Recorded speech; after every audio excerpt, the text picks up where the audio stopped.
তো উনি রাস্তায় নেমে পড়লেন কার এগেনস্টে? স্বরাষ্ট্রমন্ত্রী মমতা ব্যানার্জির এগেনস্টে, স্বাস্থ্যমন্ত্রী মহামাত্রীর এগেনস্টে। উনি নির্যাতিতার ফাঁসির দাবি চাইলেন, কেন নির্যাতিতার ফাঁসির দাবি ছাড়া তো ওনার কাছে বেসিক্যালি চাওয়ার কিছু ছিল না। কেন মুখ্যমন্ত্রীর পদত্যাগ উনি চাইতে পারতেন। পরক্ষণেই মনে হয়েছে আরে মুখ্যমন্ত্রী তো আমি। আসুন জোট বাঁধুন, সব ভুলে গিয়ে নির্বোধের মতো আচরণ করে লাভ নেই। গলা ছাড়ুন, আওয়াজ তুলুন, আওয়াজ তুলুন, পরিষ্কার করে আসুন, সাহস ফিরে আসুন। কি করবে? দুজনকে গুলি করবে? করলো তো গুলি। হাসিনা বাঁচতে পারলো? আমাদের পড়শি রাজ্যে আমরা তো গুলি করতে পারি না, আমরা লাঠি নিয়ে বের করতে পারি না। আমাদের গণতন্ত্রে সে তার কোনো স্কোপ নেই। আসুন প্রতিবাদে সামিল হন। আরজি করের এই পাশবিক ঘটনার পরিপ্রেক্ষিতে তো কিছু কথা না বললেই নয়। বর্তমানে যে সরকারটা চলছে, নাম তৃণমূল সরকার, বেসিক্যালি যে চোরেদের সরকার, সরকারটা ভেন্টিলেশনে চলে গেছে। হেন কোনো দুর্নীতি ডিকশনারিতে নেই যে দুর্নীতিটা করেনি এই সরকার বা সরকারের যারা রয়েছে পরিচালন মণ্ডলীতে। তো প্রত্যেক ক্ষেত্রেই সততার প্রতীক মাননীয়া তিনি কিন্তু পাঁকাল মাছের মতন কেটে বেরিয়ে চলে এসছেন। এখন ছবলটা মাথায় পড়েছে। ওনার যে নিজস্ব দপ্তর, স্বরাষ্ট্র দপ্তর, পুলিশ এবং স্বাস্থ্য দপ্তর, উনি নিজে স্বাস্থ্যমন্ত্রীও বটে। তো সেই দুর্নীতি যখন ধামাচাপা দেওয়ার ক্ষেত্রে যখন চলে এসছে, আরজি করের কাণ্ড, এই যে নির্যাতিতার মৃত্যু, সে হয়তো অনেক কিছু জেনে গিয়েছিল। কিন্তু অতীতে যখনই এরকম কিছু একটা ঘটনা ঘটেছে, ধর্ষণের ঘটনা ঘটেছে বা কিছু ঘটেছে, উনি স্বতঃপ্রণোদিতভাবে এসে সেটার তদন্ত কোন দিকে, উনি এসে তার দিক নির্দেশনা করে দিতেন। এক্ষেত্রেও তার অন্যথা হয়নি। উনি যথারীতি 10 লক্ষ টাকা দিয়ে রেট বেঁধে দিয়েছেন। এই রেট চার্ট প্রত্যেকটা তৃণমূল পার্টি অফিসে গেলে পাওয়া যাবে কার কত রেট চার্ট। তো উনি রেট চার্ট জানেন। প্রশ্ন হচ্ছে এই তথাকথিত সুশীল বুদ্ধিজীবী কারা? এরা একটা টাইম নাটকে, সিনেমায় অভিনয় করত, কিছুটা পরিচিতি পেয়েছিল। এদের রুজি রোজগার তলানিতে, এরা একবার এমএলএ এমপি হতে পারলে এদের লাইফটা সেটেল হয়ে যায়। সেই অর্থে এরা এসে ভিড় করে। যারা চেটে খায়, চটি চেটে খাচ্ছে, তো এরা তো চাঁটাপাটি। তো এদের বোধ বুদ্ধি কতটুকু? খেটে খাওয়া যে কোনো লোকের থেকে কম। তো আজকে যখন স্বাস্থ্যমন্ত্রী মমতা বন্দ্যোপাধ্যায়, আজকে যখন স্বরাষ্ট্রমন্ত্রী মমতা বন্দ্যোপাধ্যায় যখন দুর্নীতির পাঁকে অলমোস্ট ডুবে গেছে, তো তখন সেই যে বিরোধী নেত্রী আগুন খেকো বিপ্লবী, অগ্নিকন্যা, তথাকথিত অগ্নিকন্যা, যিনি আগুন জ্বালাতে ভালোবাসেন, যার আগুন জ্বালানোর প্রত্যক্ষ ফলাফল হচ্ছে আমরা কীরকম ঘর ছেড়ে বনবাসী। বেসিক্যালি তো আমরা পরিযায়ী শ্রমিক। কেউ হয়তো কাজের নিরিখে নানা রকম হয়তো কাজের সংজ্ঞা দিতে পারি আমরা, গাল ভরা, বেসিক্যালি পরিযায়ী শ্রমিক, ঘর বাড়ি ছেড়ে। তো অগ্নিকন্যা সব জায়গায় আগুন লাগিয়ে দিয়েছে, ঘরে কোনো কাজ নেই। উনি স্বরাষ্ট্রমন্ত্রী থাকাকালীন ওনার একটাই কাজ, এই যে আমি ভিডিওটা করছি, এই ভিডিওর এগেনস্টে আমার কোনো পুরনো মামলা আছে কিনা, আমার পরিবারের কাকে জেলে ঢোকানো যায়, আমাকে কীভাবে জেলে ঢোকানো যায়, ওনার পুলিশ, ওনার প্রশাসন এই বিষয়ে সচেষ্ট হয়ে উঠবে। হতে পারে আমাকে জেলে ঢুকিয়ে দিবে, গুম করে দিতে পারে, মারধর করতে পারে, সয় সম্পত্তি কেড়ে নিতে পারে, যদি থাকে আর কি। তো এই জিনিস অতীতে মমতা ব্যানার্জি এবং তার সরকার আমার এগেনস্টে করেছে, তো নতুন কিছু নয় এটা। আর কখনো না কখনো তো মুখ খুলতে হবে। সারা পৃথিবীতেই স্বৈরাচারীরা যখনই বিভিন্ন ভেগ ধরে আসে, এও ভেগ ধরে এসেছিল, সততার প্রতীক অগ্নিকন্যা, যদিও এই কথাগুলো আর লেখা হয় না। উনি নিজেই সাপ হয়ে কাটছেন, আবার রোজা হয়ে ঝাড়তে আসছেন, আর মানুষকে ভাবছেন যে এরা হচ্ছে গান্ডু। ঘটনা হচ্ছে এ রাজ্যে বিরোধী বলতে গেলে খাতাই কলমে 10-12টা লোকসভা আসন যারা জিতে রেখে বসে আছে তাদেরকে সেই বিজেপিকে বিরোধী বলতে হয়। বাট এ রাজ্যে বিরোধী বলে তো কিছু নেই, সবটাই মমতা ব্যানার্জি সৃষ্টি করা কিছু পোষ্য। আপনি যদি খেয়াল করেন সংসদের ভেতরে বিজেপি সরকারের প্রতি তৃণমূলের কার্যকলাপ যদি দেখেন, কখনো মনে হবে এরা বিরোধী। আর রাজ্যের যদি বলি, বিজেপিতে এই মুহূর্তে যারা আছে হয় প্রাক্তন তৃণমূল অথবা আগামী তৃণমূল। এটা তো দুটো বাড়ির মধ্যে, একবার এখানে গেলাম একবার ওখানে গেলাম, এ তো আসা যাওয়া চলতেই থাকে। সুতরাং এদের বিরুদ্ধে একটি শব্দ যেটুকুই যে ব্যবহার করলাম পুরোটাই হচ্ছে ফাউল টক। যারা তথাকথিত নিজেদের বাম বলে মনে করে, কতগুলো কুচো নামিয়ে দিয়েছে, সেই কুচো নামিয়ে দিয়ে তাদের ঘাড়ের উপর ভর করে নিজেরা আবার এমএলএ এমপি হব, রাতারাতি ক্ষমতা দখল করবো, এরা সমস্ত করে এনে দেবে, কালকে আমি মন্ত্রী হয়ে যাব, কালকে আমি হ্যান হব ত্যান হব, সমস্ত অলীক ভাবনায় তারা মানে কি বলবো মশগুল হয়ে রয়েছে। আন্দোলন কারা আন্দোলন করবে?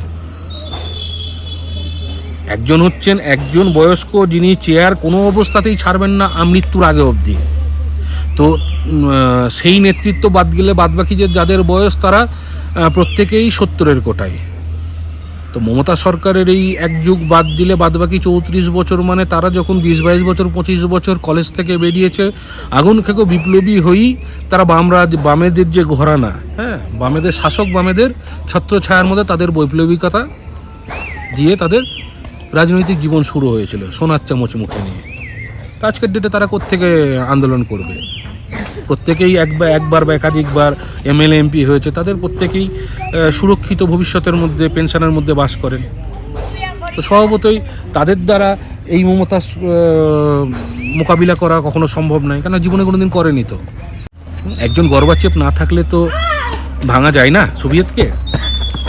এর মধ্যে মমতা বন্দ্যোপাধ্যায় পোষিত 2-4 জন নেতৃত্ব যারা বিক্রি হয়ে রয়েছে মমতার কাছে পোষিত, এখন কে সেটা বা কারা সেটা তো তর্ক সাপেক্ষ। আজকে এক যুগ পরেও যখন এই 4টে মুখী যখন বারবার যখন সামনে এখানে ভেসে ওঠে, সুস্থ মানুষের মাথায় এ প্রশ্ন উঠবে। সুতরাং আন্দোলনের গতি প্রকৃতি খুব সহজেই মমতা বন্দ্যোপাধ্যায় এবং তার প্রশাসন, তার বুদ্ধিজীবীরা বা তার যারা মেশিনারি আছে তারা ধরে নিতে পারে যে এই 4টে পাবলিক আছে ABCD, তো এগুলোকে এরা কোন দিকে যাবে, এরা কোন দিকে কেমনভাবে হাই তোলে, এরা কেমনভাবে বসবে, এরা সকলে জানে। যারা যুব মুখ উঠে আসছে তারা কিন্তু একটা জায়গা অবধি, সেই অচ্ছুত অবধি রাস্তায় কিছুটা আছে, যখনই ঠিক টিভি মিডিয়া বা বাইটের জায়গা চলে আসছে বা এইরকম কিছু বিষয়টা চলে আসছে, তখন কিন্তু এই প্রত্যাখ্যাত মুখগুলো চলে আসছে। যারা লড়াই করলো, যারা আন্দোলন করলো, সেই মুখগুলো থাকছে না। দ্বিতীয় বিষয় হচ্ছে এত বড় একটা আন্দোলন হচ্ছে, দুধেল গাইগুলো কোথায়? দুধেল গাই আজকে মমতা যখন দেখছে যে এত করেও সংকট মেটানো যাচ্ছে না, তখন সৌরভ গাঙ্গুলির মতো একটা নিকৃষ্ট চটি চাটা ইতরকে রাস্তায় নামিয়ে দিয়েছে। আজকে যখন সারা দেশ জুড়ে এই ভয়ঙ্কর একটা অ্যানার্কি তৈরি হচ্ছে, পীরজাদা না হারাম, যাই হোক, জাদাগুলো কোথায়? তারা কোন ছায়াতলে সুশীল বাতাসে হরিদের সঙ্গে মিলন করছে? হাথরাস, উন্নাও, বিজেপি শাসিত রাজ্যে যখন ধর্ষণ ঘটে, তখন হোয়াটসঅ্যাপ ইউনিভার্সিটি অবশ্যই সেগুলোকে ঢাকা দেওয়ার নানা রকম চেষ্টা করে, যে হোয়াটসঅ্যাপ ইউনিভার্সিটি নাকি এবিভিপি নাকি নবান্ন অভিযানের ডাক দিয়েছে। তো এবিভিপি হচ্ছে সেই বিলুপ্ত প্রায় মৌল যাকে রসায়নাগারে তৈরি করতে হয়। এবিপি মিডিয়া এবং মিডিয়ার সৌজন্যে যাকে টিকে থাকতে হয়, ছেড়ে দিলেই বাজারে আউট হয়ে যায়। হাম্বার হবে বাম বাচ্চারা নিজেদেরকে বাম বলে দাবি করে, তারাই মোটামুটি এটার প্রচারের দায়িত্ব নিয়ে নিয়েছে। আজকে যারা জেলে আছে তৃণমূলের নেতা মন্ত্রীরা, তারা সকলে আদালতের নির্দেশে জেলে রয়েছে, কিন্তু আমার আপনার মতো যারা জনগণ, সাধারণ জনগণ, আদালতের ওপরেও তো আমাদের আত্মবিশ্বাস উঠে যাচ্ছে। আজকে শিক্ষাক্ষেত্রে এত বড় দুর্নীতি, এতগুলো লোক জেলে, এতগুলো দিন চলে গেছে, তারিখ পে তারিখ, তো নিজেদের শিক্ষাগত যোগ্যতার উপর হীনমন্যতা চলে আসছে। আমাদের ট্যাক্সের টাকা তো, যারা চাকরি করছে শিক্ষক রূপে, তারা আদৌ যোগ্য না? তৃণমূলকে তারা ঘুষ দিয়ে তারা চাকরি পেয়েছে, মানে 26,000 জনের চাকরি যায় কি করে? আবার শুনছি নাকি 56,000 জনের চাকরি চলে যাবে। কে তার উত্তর দেবে? আদালতের ক্ষেত্রেও তো এত গড়িমসির বিষয়গুলো রয়েছে। আজকে ভাবুন না, যে শিক্ষক সমাজ যারা ডিএর জন্য আন্দোলন করছে, যে সমস্ত যোগ্য পদপ্রার্থী যারা রাস্তায় বসে ওয়াই চ্যানেলে ধর্ণা দিচ্ছিল, যারা ধর্মতলায় ধর্ণা দিচ্ছিল, আজকে তারা কোথায়? এখানে ছাত্র সমাজ কই? তারা ছাত্র নয়। আজকে যারা ডিএর জন্য আন্দোলন করছে তারা কোথায়? আজকে সেই শিক্ষক সমাজ, সুশীল সমাজ, শিক্ষক সমাজ রাস্তায় নেমেছে? নামেনি। ঘোমটার তলায় বসে আছে, সেফ খেলছে। এরা কোন শিক্ষক? কি শিক্ষা দেবে এদের? এদের নিজেদেরই তো শিক্ষা নেই। নির্লজ্জ বেহায়া, নিজেদের শিক্ষক দাবি করতে লজ্জা লাগে না? 2-4 জন এসছেন, অবশ্যই এসছেন, তারাই তো শিক্ষক, বাকিরা কোথায়? সমাজ হিসেবে, একটা গোটা সমাজ হিসেবে শিক্ষক সমাজ পথে নামতে পেরেছে? কিছু গায়ক, কিছু নায়ক, কিছু অন্য পেশাজীবী, তারাও তো দল বেঁধে নেমেছে। শিক্ষক সমাজ কই? খাদ্যে এত বড় দুর্নীতি, এতগুলো নেতা, মন্ত্রী, আমলা, নেতাদের চামচা জেলে। ইডি থেকে সিবিআই, সিবিআই থেকে কোর্ট, কোর্ট থেকে ইডি। সানি দেওয়ালের তারিখ পে তারিখ চলছে। মমতা ব্যানার্জি তো বলেছিল বিচার কেনা যায়। তার রবি ঠাকুরের সেই কথা, বিচারের বাণী নিভৃতে কাঁদে। আমরা জনগণ কি পাচ্ছি? আমরা পেটের জ্বালায় যারা কেউ বিহারে কাজ করছি, যারা কেউ গুজরাটে কাজ করছি, কেউ প্রবাসী হয়ে গেছি। রাজ্যে তো কাজ নেই, হয় তৃণমূল অথবা সিভিক পুলিশ। তারা তো ভুলে গেছি কে জেলে গিয়েছিল আর কে জেল থেকে বেরোলো। সেখানে শোভনের মতো কে শোভন কোথায় একটাকে গার্লফ্রেন্ড করেছে সেই নিয়ে আমাদেরকে মাতিয়ে রেখে দেওয়া হচ্ছে। সন্ধ্যেবেলায় টক শো বসানো হচ্ছে। বেসিক্যালি রাজনীতিতে একটা মেধার শূন্যতা চলছে, এটা খুব আক্ষেপের সঙ্গে বলতে হচ্ছে। যারা সন্ধ্যেবেলায় টক শো গুলোতে বিভিন্ন সংবাদ মাধ্যমে চ্যানেলে চ্যানেলে তারা নিজেদেরকে জিজ্ঞেস করেছেন কেন আমরা এই বিষয়গুলো নিয়ে প্রশ্ন করতে পারি না? কেন প্রশ্ন তুলতে পারি না? কাকে বলে সুশীল সমাজ? কাকে বলে নাগরিক সমাজ যদি আপনার মেরুদণ্ডটুকু না থাকে? আজকে এই যে পলিগ্রাফিক টেস্ট চলছে কোর্টের নির্দেশে, মিডিয়া একজনের নাম বলেছে, বাদ বাকি 5-6 জনের নাম আমরা জানি। আমরা কোনো বিরোধী দল হিসেবে আমরা কেউ জিজ্ঞাসা করেছি? কোনো জনগণ, কোনো নাগরিক জিজ্ঞাসা করেছি কি তাদের অপরাধ, তাদের সঙ্গে কারা জড়িত, কি চক্রটা ভিতরে কি চলছে? আসলে মেধার বিপুল পরিমাণ অভাব রয়েছে।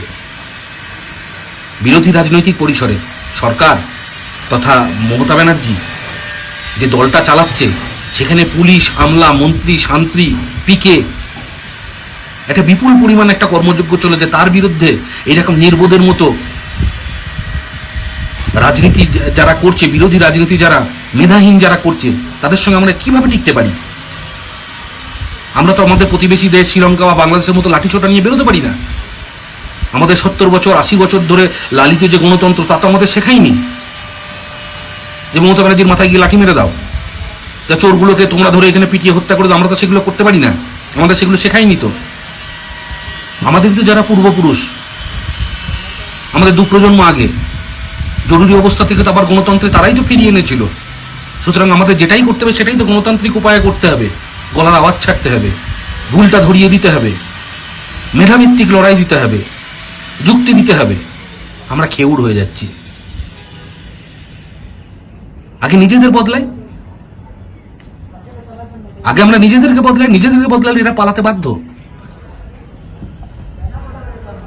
এই যে যারাকে বুদ্ধিজীবী বলে রাস্তায় নামিয়ে দিয়েছে, গায়ক, নায়ক, সমাজে অবদান কি এদের?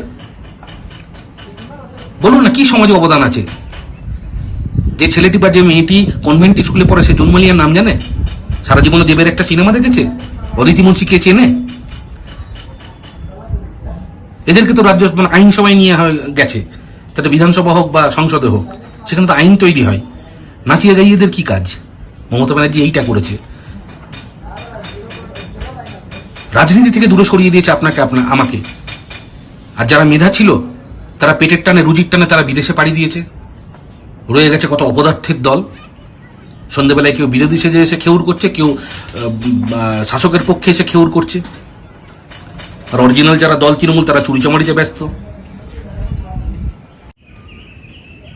কম বেশি 30% মুসলমান ভোটার, প্রদত্ত ভোটের 50%-এর বেশি হচ্ছে মুসলমান ভোট। সুতরাং আরএসএস চলে আসবে, বিজেপি চলে আসবে, হ্যাঁ, এই জুজু দেখিয়ে মমতা ব্যানার্জি তো এতদিন ধরে ক্ষমতায় রয়েছে। আর এটাকে কারা ন্যাকড়া কে গোজে? ন্যাকড়া গোজে তো এই দুধেল গাইগুলো, যেগুলো পীর, এই সিদ্দিকুল্লাহ, এই তোহা সিদ্দিকি, এরা কোথায় আজকে? এর ঘরে যে মেয়েটা আছে, বউটা আছে, এদের রেট কত? 10,000 থেকে 10 লাখের যে মাননীয় যে বেঁধে দিয়েছে। আজকে কত বড় পুলিশ প্রশাসন, যে পুলিশ মন্ত্রী, তার উপরে কত বড় অনাস্থা হলে আরজি করে সিআইএসএফ জওয়ানদের এখানে নামিয়ে দেয়। আজকাল সব কিছুতেই মাননীয়া পাকিস্তান আর বাংলাদেশ ভূত দেখছে, আর আজকে আনন্দবাজারও বেরিয়েছে সেখানে নাকি পাকিস্তান এরকম একটা বিষয় এসছে। তো ঘটনা হচ্ছে বাংলাদেশ ভূত যদি দেখে, বৈদেশিক বিষয়ে আমি কথা বলতে নারাজ, কিন্তু হাসিনা চলে যাওয়ার পর একটা নাকি আয়নাঘর বলে কিছু একটা জেলখানা মতো বেরিয়েছে। এ রাজ্যে হাসিনা চলে যাওয়ার পর আয়নাঘর কে দেখছে? মাননীয়া দেখছে। তো পালিয়েছে হাসিনা, আয়নাঘর দেখছে তিনি। তো সেই প্রসঙ্গ বাংলাদেশ প্রসঙ্গই যদি আসে, হাসিনা এন কোনো পাপ করেনি যেটা মমতা করেনি। হাসিনার হাতে তো তবু তো প্রভূত ক্ষমতা ছিল, সেনাবাহিনী ছিল, গোটা দেশের গোটা রাজস্ব ছিল, আইন ব্যবস্থাকেও তার মন মর্জি মতো চালাতো। বেসিক্যালি সরকারটা ভেন্টিলেশনে চলে গেছে। আর যারা ভাবছেন এ কালকে চলে গেলেই পরশু দিন থেকে আমি এখানে চলে আসবো, না, আসো না, অতটাকু রাত পোয়া নয়। এই সরকারটার বিসর্জন জরুরি। কে আসবে সে তো পরবর্তীতে জনগণ ঠিক করবে। একটা সরকারের অন্তত 20 জন জেলে, খাটের নিচে টাকা, এখানের নিচে টাকা, ওখানের নিচে টাকা, আর এই যে সমস্ত দুর্নীতি অপকর্ম, এইগুলোকে ঢাকা দিয়েছে কে? দেবদা। এইগুলোকে ঢাকা দিয়েছে কে? জুন মালিয়া। এরাই তো এসে ভুল ভাল আল ফাল এবলো খেবলো বকে তারা কি করেছে? মানুষকে ডাইভার্ট করে দিয়েছে, মানুষের যে মূল সমস্যা থেকে সরিয়ে দিয়েছে। এত চোর, পার্থ চট্টোপাধ্যায় থেকে শুরু করে যে দলের মহাসচিব ছিল, জেলে। আজকে সিপিএমের নেতারা কেন ভাইপোর বিরুদ্ধে বলতে পারছে না? কি করে বলবে? তাদের ছেলে, তাদের ভাইপো, তাদের ভাগ্নেরাও তো এর মধ্যে জড়িয়ে রয়েছে। কোন যোগ্যতায় তারা বসে রয়েছে? কে তুলবে প্রশ্নটা? নাচতে নেমে ঘুমটা টেনে লাভ নেই। মমতা ব্যানার্জির পাপ এই একখানা আমাদের সহনাগরিক ডাক্তারকে খুনের মধ্যে দিয়ে নয়, প্রচুর খুন করেছে। এবং প্রতিটা ক্ষেত্রে এইভাবে প্রশাসন দিয়ে জবরদস্তি করে ধামাচাপা দিয়েছে। সেটা ওদের দলের তপন দত্ত মামলা হোক, সেটা হতে পারে কাউকে মিথ্যা মামলা দেওয়া হোক, যেভাবে হোক। তা আজকে স্পেসিফিকভাবে বলা হোক যে মুখ্যমন্ত্রীর পদত্যাগ চাই।